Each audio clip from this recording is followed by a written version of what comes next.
হৃদয়ে কুমিল্লা কাব্যগ্রন্থ থেকে আবৃত্তি করছি কুমিল্লায়। লিখেছেন মোহাম্মদ সোহেল রানা।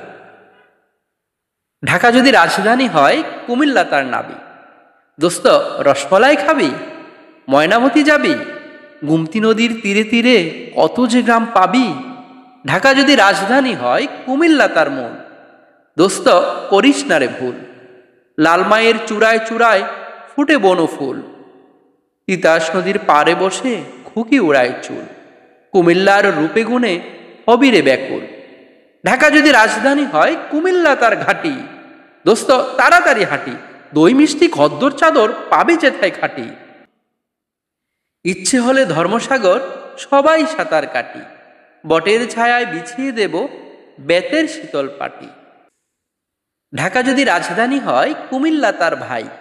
দোস্ত তোকে নিতে চাই, শালবনের মাঝে বসে বাদাম খেতে চাই। ঘুরে দেখ বাংলাদেশে আদিনা মুরা নাই, লালমাইয়ের ঐতিহ্য চণ্ডী মুরায় পাই। কুমিল্লার ছেলে আমি, তার গুণগান গাই। ঢাকা যদি রাজধানী হয়, কুমিল্লা তার কাছে। দোস্ত হৃদয় আমার নাচে, কোটবাড়িতে দেখার মতো কত কিছু আছে। দোয়েল কোয়েল ময়না টিয়ে বাসা বাঁধে গাছে, লেখাপড়ায় সর্বসেরা আর সকলে পাছে। ঢাকা যদি রাজধানী হয়, কুমিল্লা তার শির। দোস্ত বিদেশ থেকে ফির, সারা দেশের মানুষ করে কুমিল্লাতে ভিড়। ভালোবাসার বসত গড়ি মেঘনা নদীর তীর।